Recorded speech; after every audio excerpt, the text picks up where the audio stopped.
So the other day, Chris Bassett threw like a complete game shutout against the Braves. Yes. I mean, which is great. You know, it's thanks from, helping us. You're a former Met. But where the hell was that in September? And he's actually had a rough year, too. So at first we're looking like, oh, it's a good thing the Mets, picked Sang over him. And then he just got out of nowhere. Take it any way that you can get it. Episode 18 of the Mets Weekly Podcast, 60 Minutes of Brutal Honesty, begins now.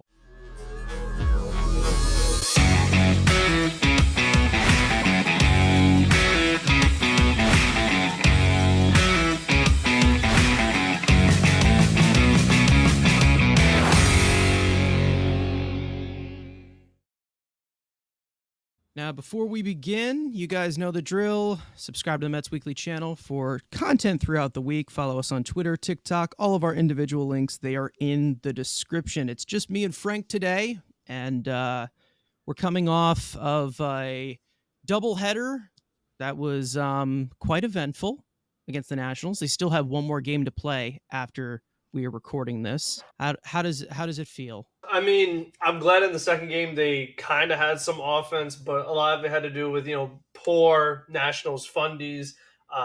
Those lucky cheap hits that Spencer Strider will call them, particularly Lindor's 3-0 ground ball, the swinging bunt that really got the rally going. Marte, a couple of dips and dunkers, things like that to get those runs. But it was just good to see them get runs on the board.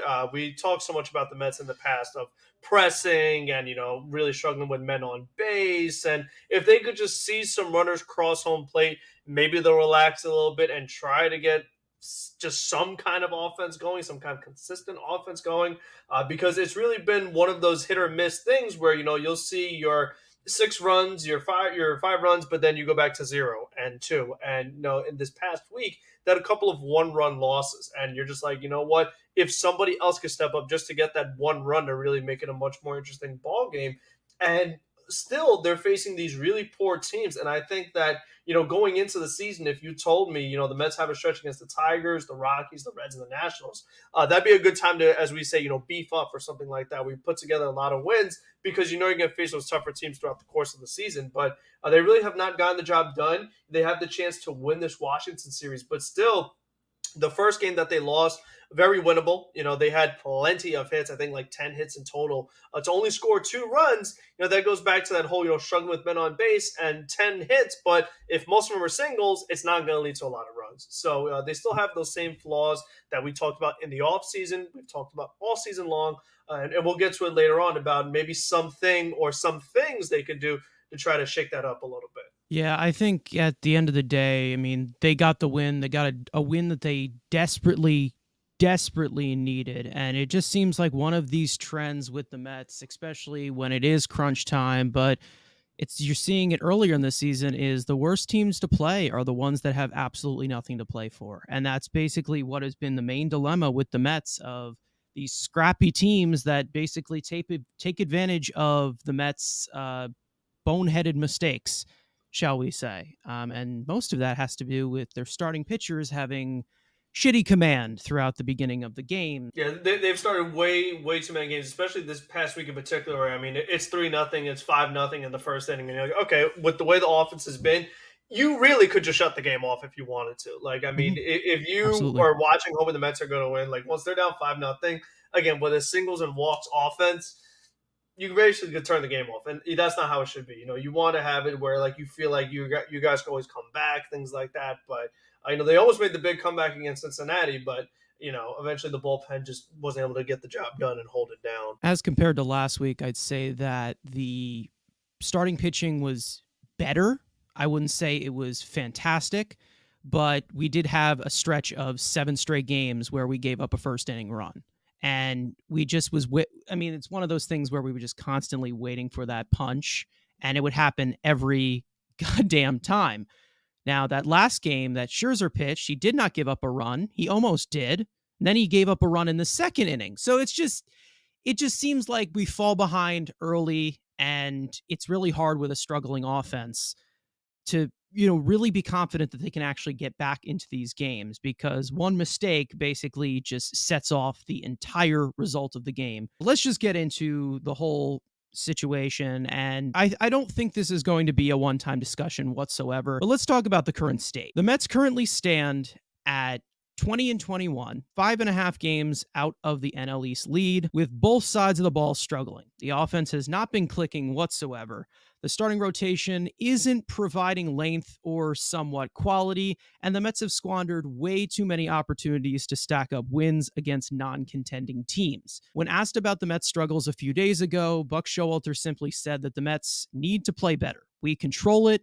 It's not like there's some outside element. Just need to play better. The Mets GM, Billy Epler, also continued to back that up, saying he believes in this roster, and there's those times where you overperform, and there's those times where you underperform. We just need to try and strike a balance there. I just want to ask this, just straight up. 40 games into the season, who are you putting in the hot seat? Is it Buck Showalter? Is it Billy Epler? Is it both? Or is it somebody else that you have to put in the hot seat? I would lean more towards Billy Epler. I mean, if you want to talk about somebody else, another person you really could throw in there would be Steve Cohen. But I think that when you have the highest payroll in the sport, and one of the highest, maybe the highest payroll in history, like what more could you really ask for your owner than that? Just to give you the resources and give the front office the freedom that they need to make the moves they feel is necessary. And our main critique of this offseason was you ran back the same team, then you're going to have the same problems. Lack of starting pitching depth, lack of a bench, lack of power, protection for Alonso. We said that was their flaws going into the season. We said it for months and months, complain. And we've seen all those things happen so far, quicker than expected, particularly in the pitching standpoint, as far as the lack of depth. I mean, we saw, I knew we were going to see some injuries with an older rotation, but it happened quicker than I expected. And obviously the Quintana thing, that was a freak thing, so not too much you can do there. But I think that as much as I love to, crush the manager, and it's the easy thing for fans to do, in fairness to Buck, he may not have had, the greatest decision making with a lot of things that he does. But what I will say, and he was, far too reliant on the veterans. It took too long to give Beatty and Alvarez the reins. A lot of the times when you see the starting pitcher only give you a few innings, and Steven Nagosic goes out there and he gives up a few runs, and then Tommy Hunter goes in there and gives up a couple of runs, and then Dominic Leone goes in there and gives up a few runs, I don't know what else Buck is supposed to do.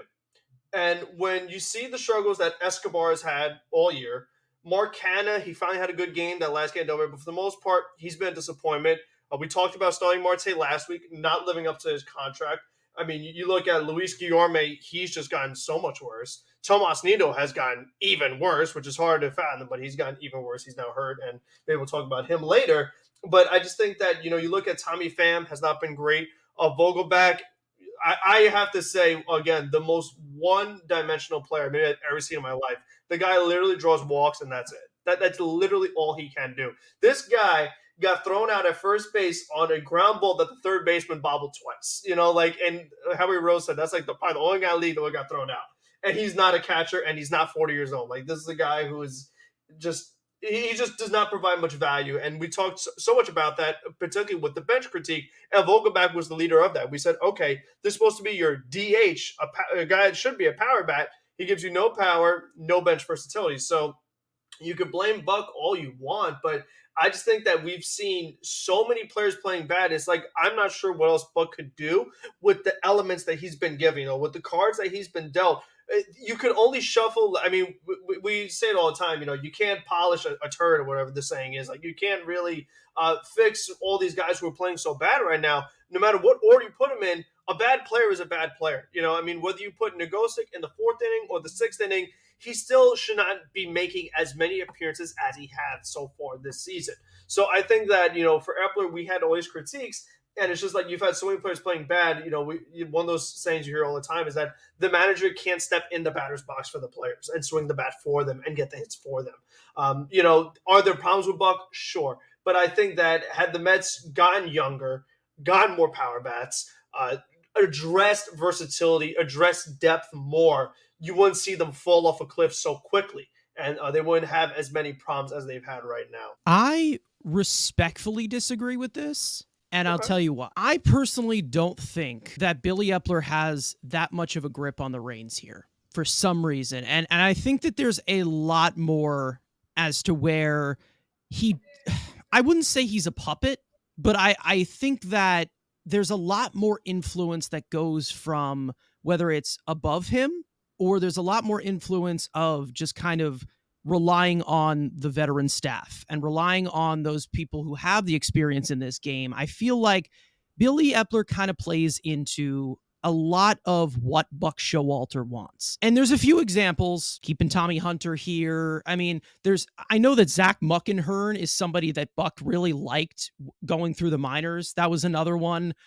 Let's not forget the trade for Michael Givens. Like, there's a few things that I feel like are more controlled by Buck Showalter than actually Billy Epler. I'm not saying that it's Billy Epler's, he's not at any fault whatsoever, because he is the man, he is doing the everyday operations, because they don't really have like a sturdy president of baseball operations above him. Steve Cohen has his day job, whatever. Which is something they said they wanted to do again anyway. They Yeah. never did. So, I mean, in fairness, so your point, like, maybe they don't trust him very much if they keep like kind of throwing out the idea that they want to have someone oversee above him anyway. I will give it the benefit of the doubt. I really, when I was composing this whole topic, I really did not know which direction I actually wanted to go with, whether it was Buck or Billy, or, give them both of the blame or whatever and put both of them on the hot seat here. But then there was a quote after the first game of the doubleheader from Buck Showalter that really,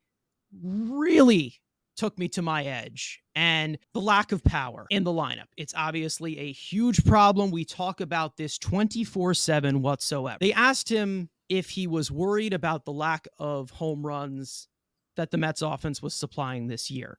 And he said, no, a run scored is a run scored. Where we have been in the past, I know we'll be there again. It's just that we're going through that period. And he basically said that our guys have done a good job offensively against good pitchers, which is true. They have beaten up a few aces. From Buck in that quote is that the game has passed this guy by. It 100% has passed this guy by. I'm really scared as to how long the leash is going to go, and how long that this hot seat, how long it's going to take until he actually gets put in this hot seat and held accountable. Because let's not forget this entire accolade business of won manager of the year last year. He won 101 games last year. Even though Mets fans the rational Mets fans know that that's not good enough. We're here to win a World Series.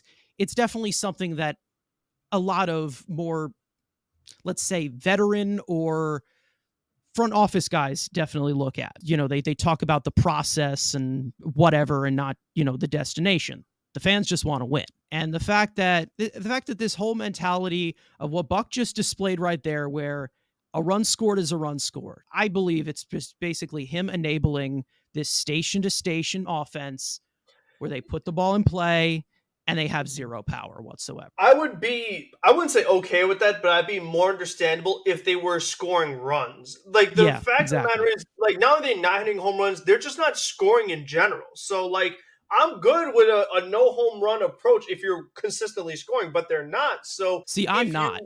Yeah, because especially like you said, the game has passed them by. It has become much more home run driven. That's the way the way all the other teams build their rosters. That's how the Braves build their rosters. See, Tampa Bay had a ton of home runs. Taylor Wall's grand slam over the baby right field porch. But I just don't understand why they kind of want to try to do this other approach that obviously didn't work for them last year. Like, I was hoping that when, Jerkson Profar and Trent Grisham and Manny Machado and these guys were hitting home runs against the Mets and put up 6 runs, and Mets only had 1 or 2 runs, most of it by Alonso, they'd be like, maybe we should try to have a lineup that has more power guys from top to bottom that could, because again, when you're facing tough pitchers, it's very little room for error. They're going to make very few mistakes, and you need to be able to capitalize on those few mistakes with a home run, not with a single, not with a walk.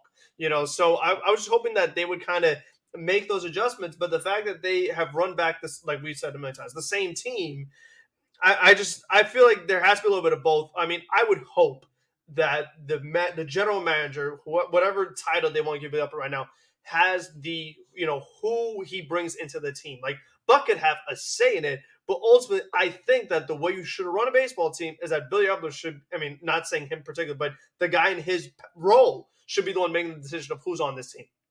And then Buck Showalter kind of work with what he's given. But I don't think they would go the route of, oh, Buck's been here longer, so he would know better than Epler. Again, like, then why didn't you hire Buck to be a president of baseball operations or something like that? if that's what you wanted all along, then you come out with a younger manager or something like that. I know Cohen wanted someone more proven, not learning on his dime, to go back to his opening press conference from when he first took over the team. There's a lot of different things that could be going on. No one will really fully know because they're never going to tell us, straight up like this is the guy making most of the decisions. But I just think that that quote is misleading because they aren't scoring runs, period. So something has to change. Their approach obviously isn't working, and the fact that they haven't made any external moves. They signed Gary Sanchez to a minor league deal. He's been playing well in the minors, but again, it's the minors. It doesn't really tell me that, do they even want to change, because we talked about it during the offseason, trade deadline last year. We'll see what happens this trade deadline. Like, do they want to make the changes that are obviously necessary? Or do they want to, are they like, or do they really believe what he's saying, that this is just a bad stretch and we're going to stick with this approach? It just kind of like it rubs me the wrong way of where he's just kind of just ignoring something that fuels a 2023 game more than anything. And I understand you need great pitching, you need a great bullpen, you need a great this, you need a great that. But if you have a guy in the box that you can get into a slugfest if you have sluggers and your pitching's not the greatest. One swing of the bat, and that can impact the entire game. And that's something that I really feel like the Mets will continue to lack. And I think they're going to lack that for a long time in the direction that you're looking at with guys that they have definitely brought in from whether it was the trade deadline or the offseason. I really feel like they're trying to see the power as prospects. They're trying to see the prospects as their power sources. And there are a lot, and I mean a lot, of power bats in the Mets farm system, deep in the Mets farm system. I've talked about a few of them on a previous video. Maybe it's possible that that's what they're looking at right now. But from a win now approach, I mean, it's just, I just don't know what angle they're trying to go at. But bringing in, Escobar, or bringing in Narvaez, or bringing in this, those stopgaps for your prospects or whatever, it seemed like they needed a stopgap that can actually provide power before these young guys actually come up. And they chose to just completely ignore it. I feel like there's more of Buck making decisions than Billy. There's also another example in where, let's not forget, the Carlos Correa, that was Cohen. That wasn't Billy Epler. That was Cohen. It just seems like, to me, Billy Epler doesn't have that much of a grip on the reins than he actually should. And I don't know if I want him on the reins as much because I don't really trust this guy that much. For some reason, it makes me feel that, Buck Showalter, this whole approach of, that quote that I just mentioned, that philosophy, you lead it by example. You're the manager of this team. That's going to go throughout the entire clubhouse. You're the big voice there. So the fact that that's what it gives off of, where he's talked about, I'm not concerned with the lack of power. And we all know there's lack of power in this lineup. Whether it's results or not, they're not going to hit that many home runs whatsoever. We know that. So it's just, for some reason, I feel like Buck Showalter is running the show a lot more than Billy Epler is. And I'm not saying that Billy Epler is wrong or right for that, but I just don't like this old school approach whatsoever. And it really is looking to cost them. And it just doesn't work. It doesn't work. And we know what the problem is with this. It's glaring when, like, if you just go based off the home run total, you see Alonso at 13, Lindor at 6, and everyone else is 3 and below. You have like a bunch of guys at 3, couple guys at 2, 1, and a few zeros. If you look at other team like Tampa, you have like a few guys at 4, a few guys at 6, a few guys at 7, at 8, a 9, and 2 10s. Like, it's just, again, just that multiple guys that can knock the ball out of the yard, they just don't have. It's literally one guy, every now and then Lindor. Everybody else is just super rare. I don't know. I really do hope they figure it out. They go back to their ways of last year, but I didn't enjoy it as much as you really should, because it just, the light at the end of the tunnel in the playoffs just kind of just showed you that you need home runs to win this game, and that's just something that they don't have. That's how Philadelphia got so far. And Houston, they always could strike at any time. So you just don't feel that in this Mets lineup. You'll always have the outliers like the 2015 Royals team, but let's not also forget that was 8 years ago as well. That's a different era of baseball. So this just doesn't work to me. It does not work. And I don't like this offense. I really don't. And I'll say it just full on honestly, because if Pete Alonso is not hitting, once again, they're not doing anything whatsoever. It's just not going to happen. Max Scherzer made his return in DC yesterday in the second game of the doubleheader on Sunday after being scratched from his start earlier this week due to neck spasms. He did pitch great, 5 innings of 1-run ball, most likely his best outing of the season. But the concern for Scherzer still does continue, as John Heyman did report that Max might be playing through a lingering back and scapula discomfort, most likely for the rest of the entire season. Before being scratched last week, Scherzer said that he is trying like hell to not join the IL. He is fighting through this and doing everything that he can. Max also expressed his concern about the pitch clock impacting the health of veteran pitchers and saying that you just can't break in this new league. Scherzer, 38 years old. We know he's a veteran pitcher, and we talked a little bit about this last week, but this scares the crap out of me. I'm not going to lie. Yeah, I mean, they're just put in a really tough spot, and it feels like we've had to, every single episode at this point, we're talking about Max and something that he said and something that's going on with him, whether it's the back or the neck or the shoulder. I mean, before they said what was going on, nobody really knew what was going on, if he's even going to make this start that he just made on Sunday. And it's like, here he is, 40 years old. We know he's had plenty of injury problems last year. He's already had some injury problems this year. And for him to say, I'm fighting to stay off the IL, sir, it's May. And again, with the way the team was constructed, we were counting on you to be Mad Max, to be a workhorse, to be a guy that goes 6 innings, 7 innings, maybe more every time out there. So that means that you're going to need to throw a lot of pitches in order to do that. And if he's just barely staying healthy and just barely pitching and pitching through an injury, hard to believe that he's going to be able to pull that off throughout the entirety of the season with, again, the lack of rotation depth. That is why I've always been in favor of a 6-man rotation, but you need 6 quality arms to do that. The Mets, for a while, have not even had 3 quality arms. So, I mean, to alone get 3 more, I mean, it just seems crazy right now. So it's just you're kind of hoping for the best at this point, because what else as a fan can you really do but just hope that Max makes it through the year? Because obviously you have this problem, and like we've said all along, what are they going to do about it? Because here's the thing that bothers me. Let's say something does happen to Max Scherzer next start, knock on wood it doesn't, but something happens with the back, the neck, shoulder, oblique, whatever, and he's gone for a set period of time. The Mets aren't going to do anything about it.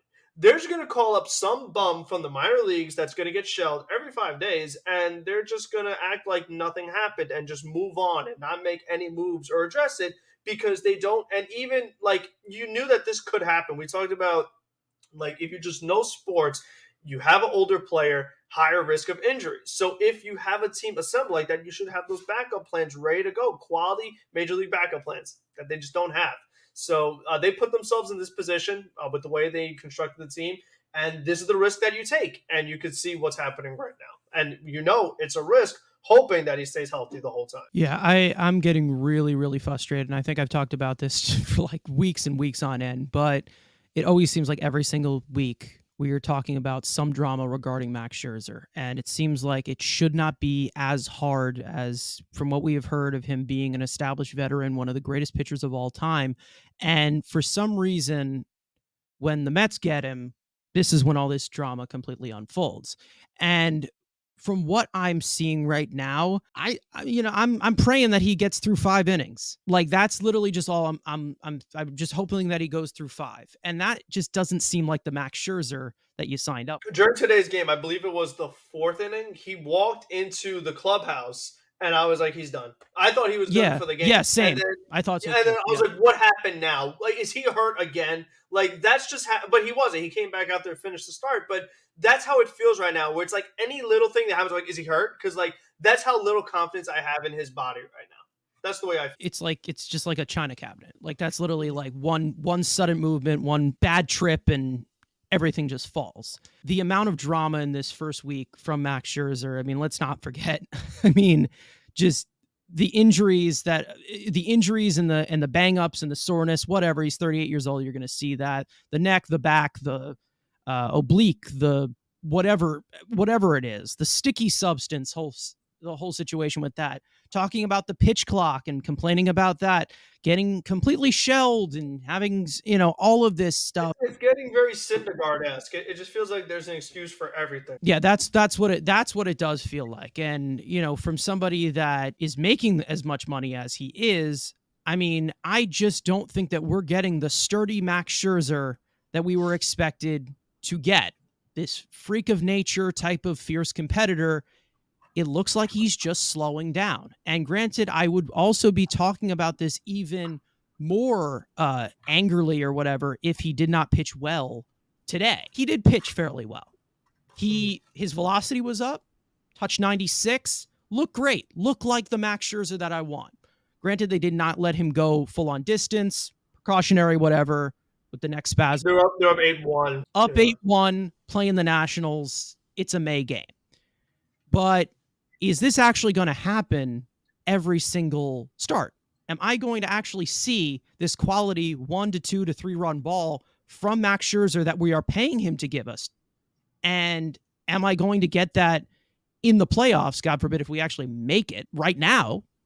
The answer is no, because what I saw in the playoffs, that was not the Max Scherzer that the Mets gave $43 million to. He's on thin ice. He really feels like he is definitely on thin ice. It feels like one of those full-on back and forth debates, like one of those David Peterson versus Tyler McGill debates where they're both on this tightrope together and you just don't know what you're going to get from them. And that's how it feels. It's like, can we string together 3 good starts in a row? Can this guy be healthy for 3 starts in a row? And that's how I feel with Max Scherzer right now. He's proven a lot throughout his career, but in his Mets career, this is a different Max Scherzer than I was definitely expecting when they signed him last offseason. We all know he's had his health scares, but I've never really seen a more damaged Max Scherzer in such little time, in a month, 1 month. And I hope that he's good and he fights through it. He's whatever. But this is definitely going to be a problem if we're just praying for him to get through 5 innings. And the scariest part is with the way we feel about him this year and the way he's performed this year so far, he's opting in next year.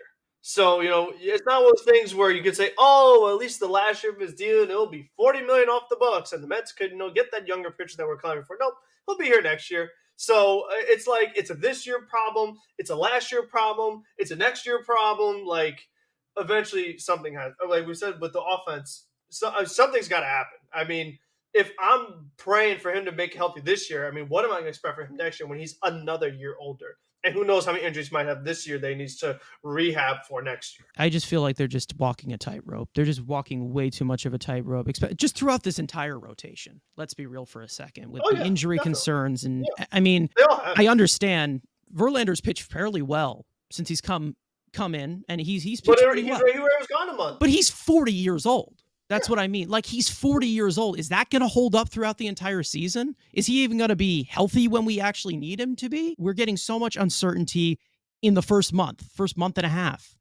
It's scary. It really is scary, especially when you have so much money committed to just these top 2 guys. We're not even talking about the other guys that we're paying, decent back end money like Jose Quintana and like Carlos Carrasco. I mean, this is an expensive team. We need dependability here, and we're just not getting it yet. And hopefully, they shut us up 2 months from now when, down the stretch of the season, they actually are there on the mound, healthy at the same time. But right now, I am really nervous that we are never going to get a time where, or at least just 2 weeks, where Scherzer and Verlander start back to back.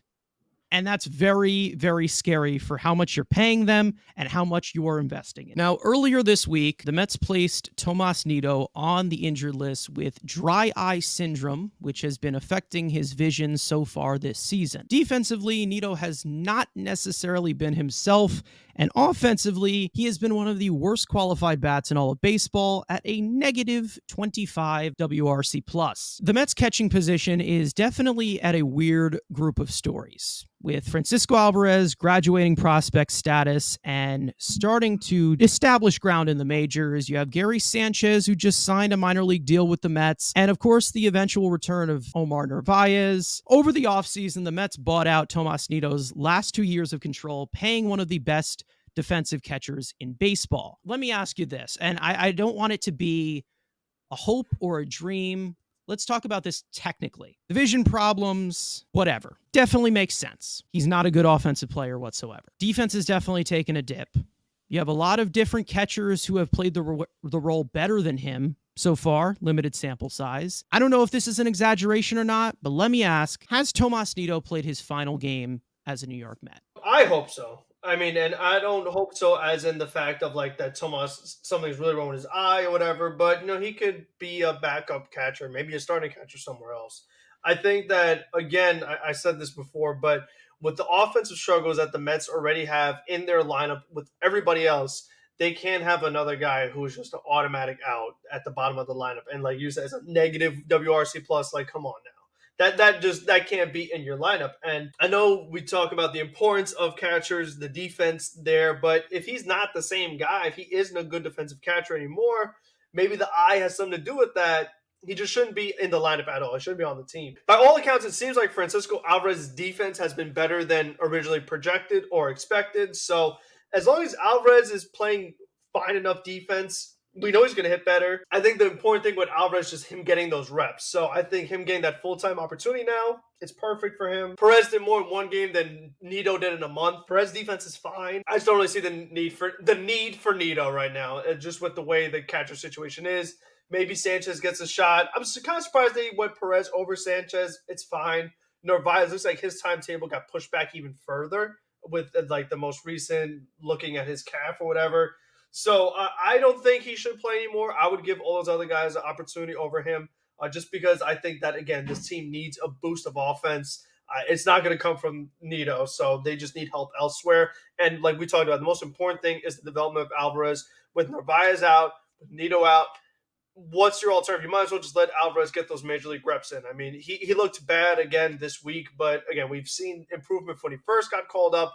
I just think he needs those reps. I mean, they talked a lot about he's getting along with the pitchers, he's communicating with them, timely mound visits, things like that. So again, that all comes with time. So I just hope that Alvarez keeps playing, and then you kind of just see what happens once everyone's healthy again. Yeah, I mean, we'll see if they continue to ride the hot hand with Michael Perez. I'm not really expecting this guy to just sustain throughout the entire year and be the backup to Francisco Alvarez like he was in AAA. The deal with Nido, I think that I know the Mets really like him. And that they really, really honor his great defense. But if you have younger legs back there who have been fantastically statistically defensively and obviously has the incredible upside that Francisco Alvarez has, there is no real need for Tomas Nido. And you also have Omar Narvaez, who is currently on the 60-day IL. He's not on the 15-day IL. He's now on the 60-day IL. So he is going to be out somewhat long term. So we'll see what the choice is that they make, from whether it's going to be Narvaez or whether it's going to be Nido, whether they just call up Gary Sanchez and keep both of those guys on the injured list. But I would not be surprised if Nido is on the IL for the rest of the season, or he is just, or when he does come back, he starts off in AAA. And I feel like at this point, they started up the clock with Alvarez. He's here. He is in the majors. He is getting consistent playing time every day like he should be. I think that if Narvaez wasn't here, we wouldn't have to ask this question. But I feel like Narvaez still being here and still being, in my opinion, better catcher than Tomas Nido. I think Narvaez is definitely the top guy that they want to come back, but we'll see what happens with Tomas Nido. And it's possible that maybe he did have these vision problems throughout his entire career because he's not a good hitter whatsoever. So maybe it takes a while for them to figure this out. But the fact that you have both of these catchers on the injured list right now, you also signed a catcher in Gary Sanchez, which I'll try to keep as much of a grain of salt, but I'll get to another point about that later. This is Alvarez's job now, and I don't think that there's any rush for them to actually start track bringing back Tomas Nido. And there's not really much redeeming qualities that you're seeing right now from him because the pitching has been awful. Like, the pitching has not been good this year, so there's not really much value that you have got from him this year. And I feel like riding the hot hand is something that they really, really need to do, especially from a position that almost no offensive value comes from in this day and age. Now, the Mets fan base has been clamoring for the team to call up top prospects Mark Vientos and Ronnie Mauricio as they continue to dominate AAA. According to Andy Martino, the Mets reportedly have more interest in Danny Mendick and Gary Sanchez as intriguing bench replacements. Martino did continue and said that you don't want young players in the lineup intermittently or coming off the bench. Producing in those roles, it's his own skill, and it's one that is better suited for veterans. Vientos spent a small amount of time in the majors last year. There are more than a few people in the organization who are highly perplexed by the calls for Vientos that don't take into account his limited path to playing time. As for Mauricio, Martino also said that the Mets truly love his potential, but know that he is not ready to even be in this conversation. Not only is Mauricio just beginning to learn second base, but scouts say his offensive approach is still in need of development, specifically in the area of swing decisions. Mauricio is not close to a call-up, so you can forget that name for a while. Now, this is Andy Martino. We all know how Andy Martino is. He loves to twist the knife. He loves to light fires throughout the Mets media. This is very, very interesting, to say the least. Danny Mendick and Gary Sanchez seem to be above the list. Yeah, I hated every word that came from Andy Martino that he said. I swear to you right now, if I see Danny Mendick get called up over Mark Vientos or Ronnie Mauricio, I can't say what I want to say, but I will lose it. I will be absolutely livid if this happens, because where's the route? How in the world could Ronnie Mauricio get major league reps? Where could it be? I got two words for you: Luis Guillorme. Goodbye. Adios. Mauricio, you go. Guillorme plays all the damn time. I see him start a few times a week. I see Luis Guillorme pinch hit with the bases loaded and the guy is just staring and hitting ground balls. Like, can you imagine if we had... We've also seen him batting in front of Francisco Alvarez regularly when he comes into the line. Yes. So where's the route? There you go. It's right there on a silver platter for you. A perfect path. I mean, nobody in the way. Just damn Luis Guillorme and his slow ass. Like, that's where Ronnie Mauricio could go, Andy. I mean, you want to know where the route is? It's right there. Like, how many more balls does Ronnie Mauricio got to hit over 100 miles an hour? This man hits 100-mile-an-hour plus balls a day. This team can hit a 100-mile-an-hour ball a week. You know, if it's not Pete Alonso, no one else can hit the ball over 100 miles an hour in this whole lineup. So if Mauricio is just destroying baseballs, we need some of that badly, like really badly. We're talking about the power. Oh, what are we gonna do? Like, I can't take the Guillorme stuff anymore. Like, he's had the good glove, great. He had good arm base touch, great. He does cool things, and he's got tape on his fingers, and he catches bats, and he does, you know, he can juggle baseballs probably. I don't know. He can do a whole bunch of things, but I'm done with it. You know, like we talked about, we're at the highest payroll. We're in win down mode. I can't take the, you know, cool magician, Los Manos, whatever anymore. I need power. I need dingers. So, I mean, forget Guillorme, give me Mauricio. And again, I've already said my piece on Vogelbach plenty of times. I'd so much rather have Mark Vientos than Vogelbach right now. Again, I just think Vogelbach, I just can't take, especially like the two of them. Like, there's your routes. Guillorme and Vogelbach. Both of them go. Vientos and Mauricio come in. Because Vogelbach and Guillorme are the same player offensively.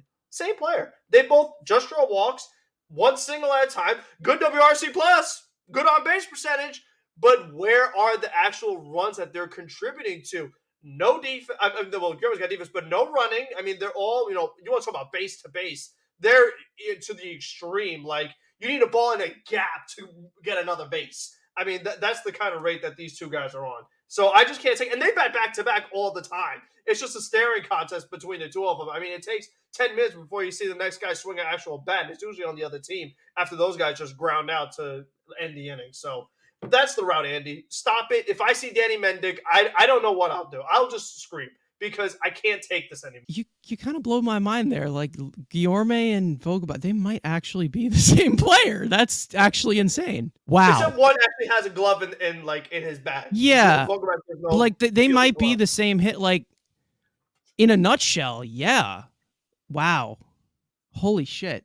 I'm not too mad of if they wanted to bring up a guy like Gary Sanchez because he's got pure power. He's got Yeah, no, Sanchez, I'm a little more okay with a little bit, but again, he's strict to me. I don't even really.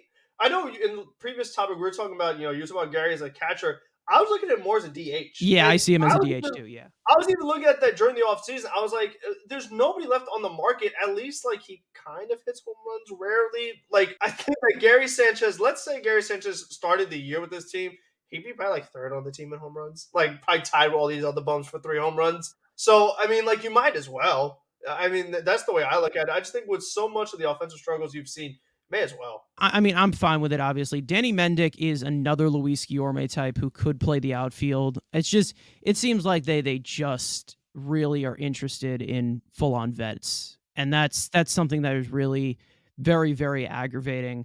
And I mean, we talk about this all the goddamn time. There is no DH on this team. There isn't a DH on this team. I don't care what anybody says about Daniel Vogelbach.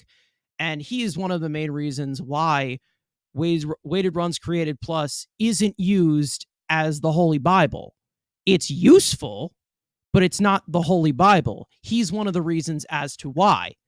And yes, high on base percentage and high slugging is something that is definitely valued there. But when it's very uneven, you definitely can have a big disparity there with WRC plus. That's something that happens. But, there's other things that you can obviously look at. So Mark Vientos, I don't know if he's actually going to fare well in the major leagues, but he has the upside.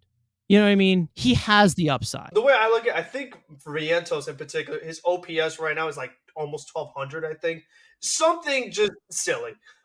The way I view it, just in a very simple look at it, if the guy is at a 1,200 on that level, he's ready for the next level.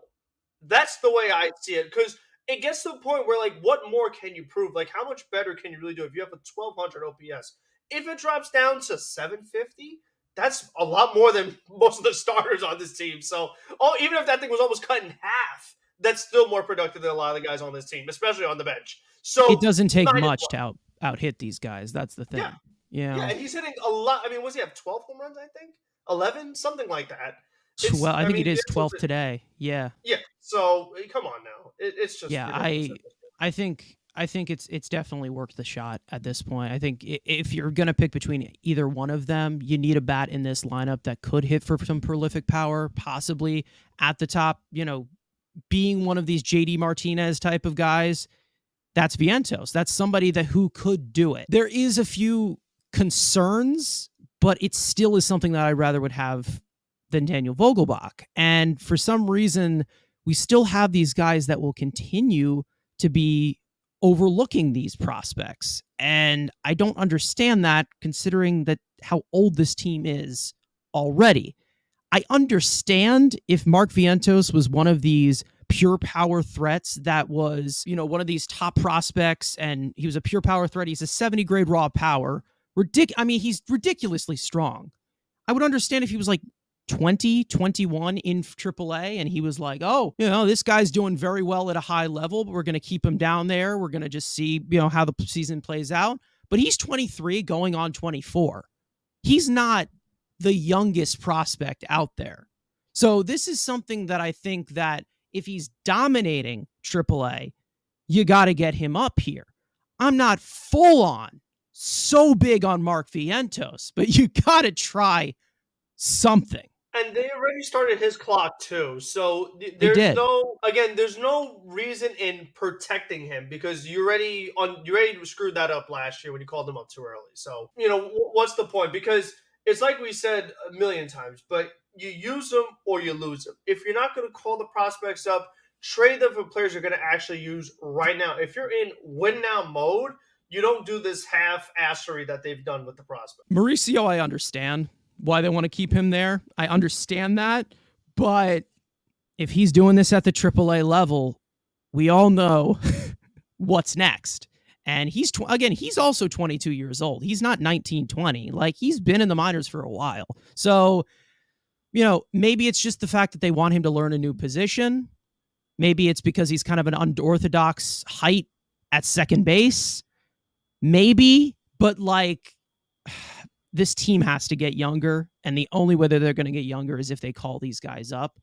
And I don't think Danny Mendick is going to be making that much of a difference. Like, yeah, Ronnie Mauricio and Mark Vientos, they have the ceiling where they could play every day. Danny Mendick is a guy who comes off the bench. That's a bench piece. I don't understand this full-on approach. I'm not saying that Danny Mendick or Gary Sanchez are bad players, but it's not going to give you the upside of moving the needle better than guys who you still have not seen with major league experience and are young. It's just a known fact. I think this is a topic that we finally need to address. The Mets bullpen has definitely been one of the strong suits, quote unquote, to this team, and one of the most effective weapons has been Drew Smith. Posted a 1.88 earned run average in 14.1 innings pitched, striking out 33.3% of batters faced, and more importantly, 0 home runs allowed. The Mets bullpen is currently ranked 5th in the National League per wins above replacement, with David Robertson and Adam Ottavino joining Drew Smith as some of the other top performers. We have this discussion, I think, every single year. It comes to a point where month into the season, 2 months into the season, depending on the sample size with Drew Smith, and we talk about, is this the year where he breaks out? Is this the year where the mid-90s to high flame-throwing reliever that has fantastic stuff finally figures it out? Do the Mets finally win the Lucas Duda trade? The confidence level still is not high. I mean, I still, I prefer my D-Rob.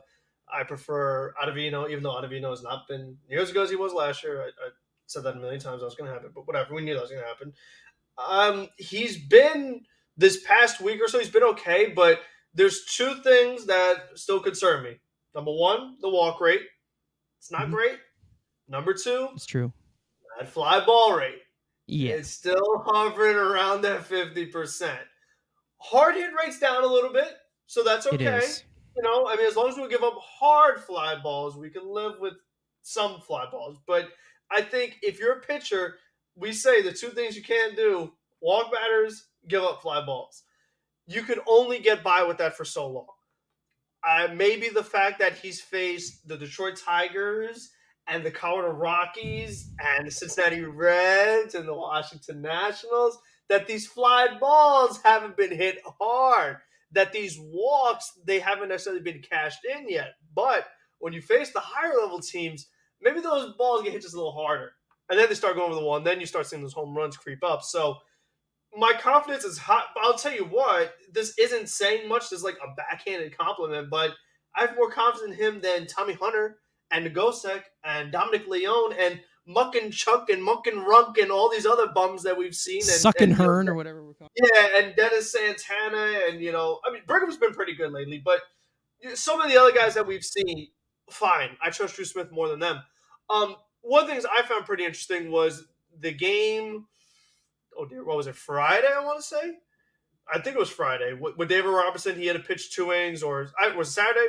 I forget what day it was. That David Robertson pitched 2 innings. He also threw like 40 pitches, and then Drew Smith had to come and get the last out. Okay, Drew got the last out, but if you trusted him that much, couldn't he have just gone like the 7th inning or the 8th inning? So David Robertson does have to pitch 2 innings. Robertson, I'll tell you this, like I've said good things about him, he's not a 2-inning pitcher. Like Robertson is he's an older guy. He's a 1-inning guy, and that's it. That's what he is. That's fine. He's only getting paid $10 million. We saw that when the Mets beat David Robertson was on that 2nd inning of relief when Philadelphia Phillies bullpen was so bad at one point that they just overly pushed the guy, and that's when the Mets would cash in. He's too old to be doing that kind of crap, and then you're going to get him hurt too, and then look what this bullpen will look like. So if you have confidence in Drew, why would you put David Robinson through that in the first place and put Drew in that position anyway? That's where you put blame on Buck. We're like, okay, this is what you've been given. Put your players in the best position to succeed. You didn't put Robertson in a position to succeed, and you didn't put Drew Smith in a position to succeed. So we'll see how it goes. So far, okay, the results of ERA is good. That's all I care about, good ERA. But if all of a sudden home runs are happening, I'm not going to be like, oh my God, where did this come from? I can't believe it. Like if he starts stinking again, it won't surprise me at all. So I'm okay for now. Keep it up, but You didn't win me over yet. You still a lot of season left. Unfortunately, he's done this before. So fool me once, shame on you. Like we say, fool me 5 times, you know the rest. I feel like we have this conversation every single year. I've said it already. We have this conversation every goddamn year. 14 innings in, 15 innings in, / 20 innings in.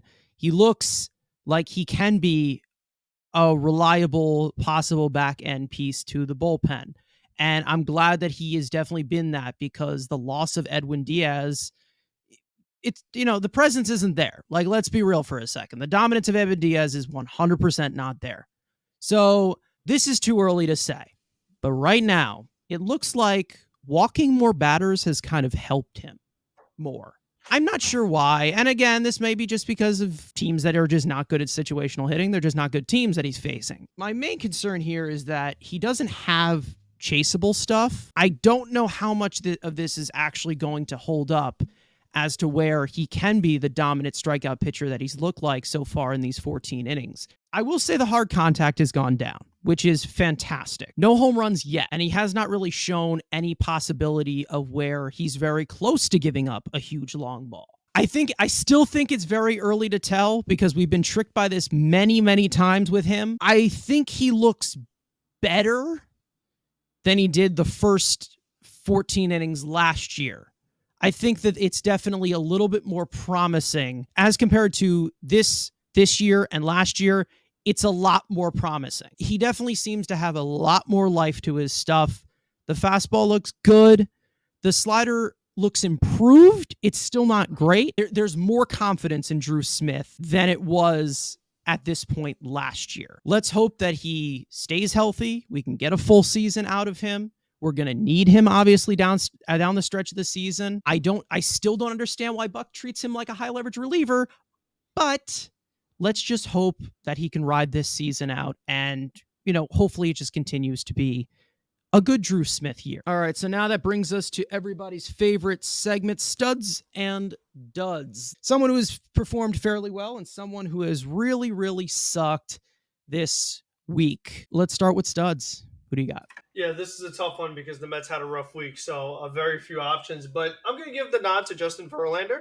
I think, this is kind of what he's supposed to do, but I'm glad he did it because, we had the conversation about Max Scherzer earlier, not delivering on what he's been paid.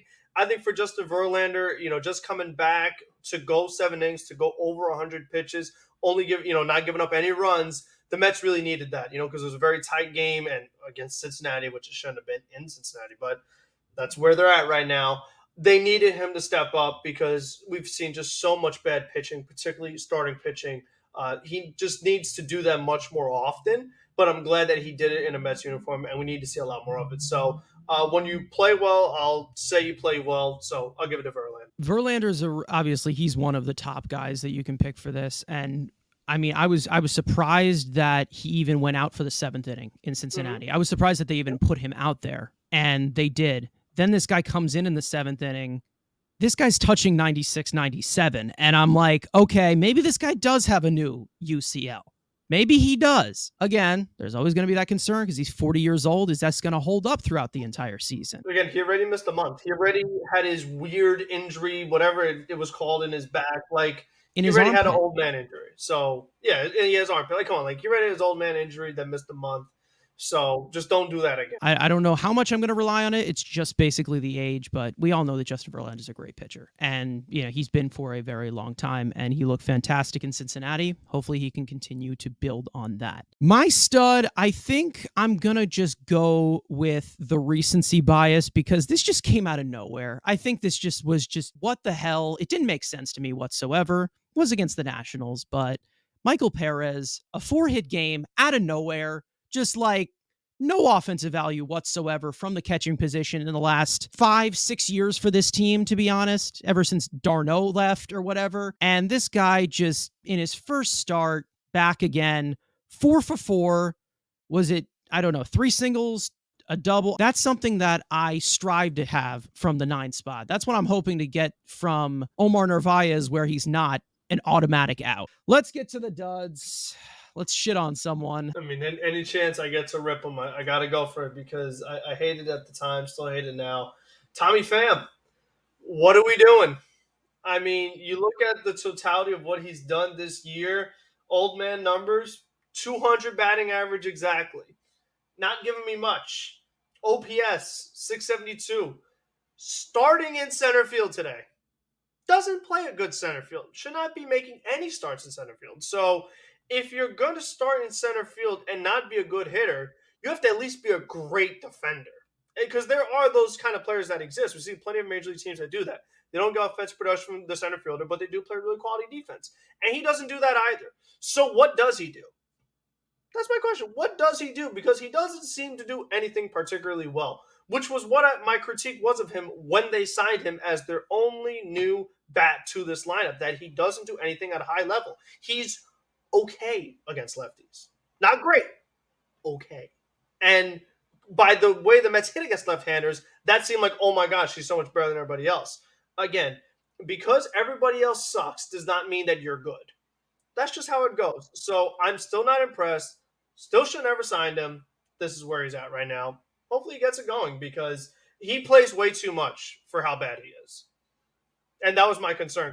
I knew based on the construction of the team, this was going to happen. And here we are. I don't know if this is more of just like a spite deal here, but Tommy Hunter, please get this guy off my team.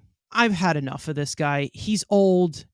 I get he's a Buck Showalter lovelorn, but there are guys in AAA who deserve a shot over him. And at the end of the day, every time I see him in the game, I'm like, great, fantastic. The game I went to, he struck out the side because that was just to troll me. But he's had quite a few blow-ups so far this year. Like, he has not looked good in any chance that he had to somewhat keep us in a game when the starting pitching blew up. He just has not done a good job with that. And I feel like it's just one of those arms that you just go to when the game is over.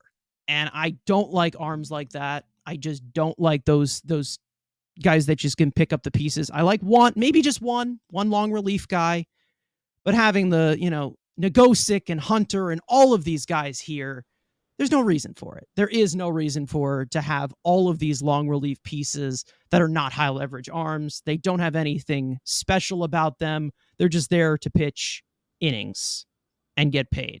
That's pretty much it. And the most innings they can give you is like 2 to 3 at a time. And again, they're not even quality innings. So if you're not giving me quantity innings or quality innings, why are you on the mound at all? So that brings us to the questions that you guys asked us and sent to us. If you guys want to ask us a Mets-related question, make sure to click the link in the description, fill out your form with your name and your question, and it could be featured on the next episode of the Mets Weekly Podcast. Now, Jack G is asking if you would bat Nimmo second and McNeil leadoff for a lineup shakeup. We saw McNeil bat second today, which was the first time in a while. I think a lot of that has to do with Marte had that 2-hole kind of wrapped up, and then we know what happened. I think what they should be doing right now is batting Alonso second and Lindor third and leave Nimmo right where he is at 1. That's what they should be doing. And then, unfortunately, I think McNeil would have to clean up, but whatever. Or I mean, that's just the line that you built. That's just the way the roster's built right now. You could try it. I don't think it's going to make too much of a difference unless all of a sudden we see that second half 2019 McNeil where he starts hitting more home runs because maybe when you're the leadoff batter, you see better first pitches than you do if you're the 2-batter or 3-batter. Like, you have a better chance of seeing a first pitch strike.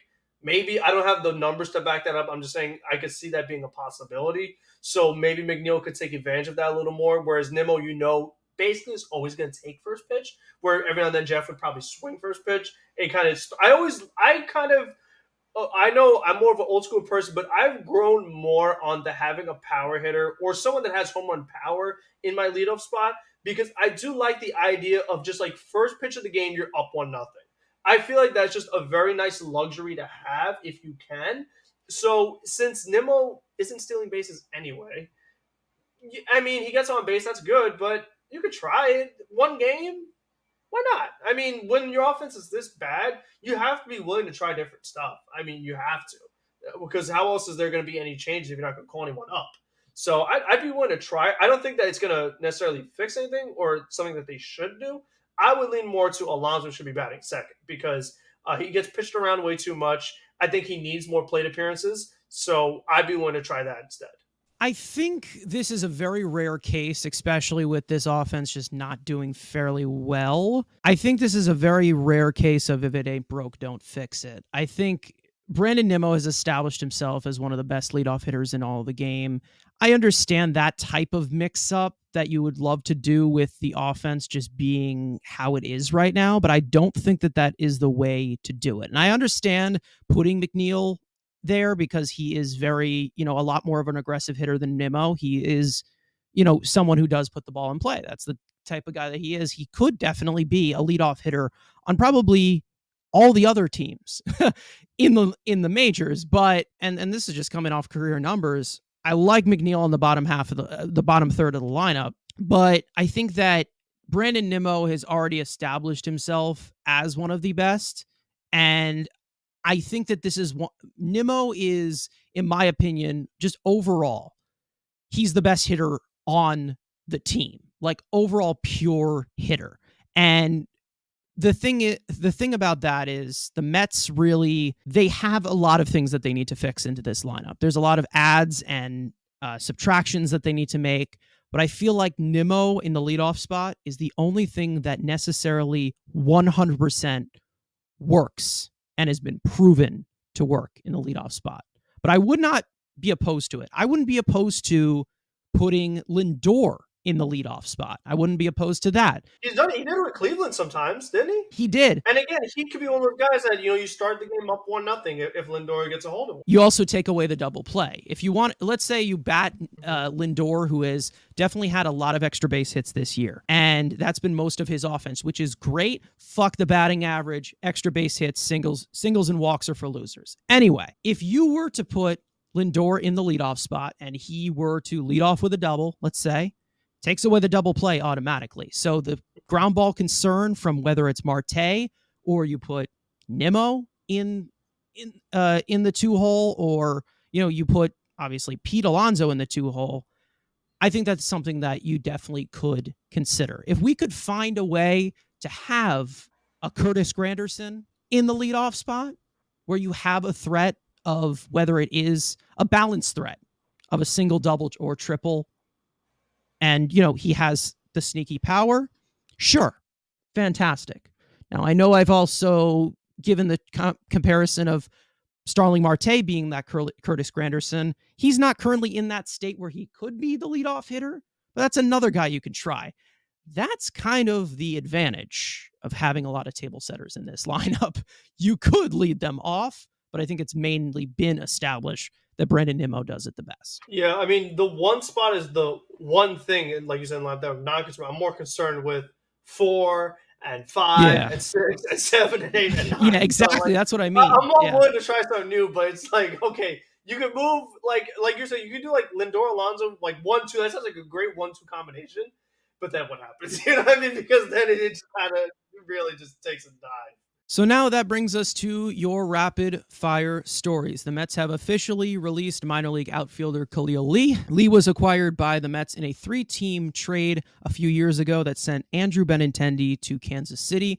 The Mets have confirmed that this move is a baseball decision, as Lee is still under investigation by the MLB for domestic violence charges. The Mets have signed former Yankees slugging catcher Gary Sanchez to a minor league deal. The 30-year-old was released by the Giants earlier this season and reports to AAA Syracuse, where he's already off to a very hot start. In the corresponding move that placed Tomas Nido on the injured list, the Mets have transferred Eliezer Hernandez to the 60-day IL to make room on the 40-man roster for catcher Michael Perez. Perez went on to start yesterday behind the plate, going 4 for 4 with 3 singles and a double. Francisco Alvarez has officially graduated from prospect status as the 17-year-old catcher Davidson Gutierrez joins the Mets' top 30 list. Gutierrez was an international signing out of Venezuela this year. The Mets and Phillies are expected to play a series in London next season as a part of the international tour for 2024. This is the first time since the COVID pandemic that Major League Baseball will be played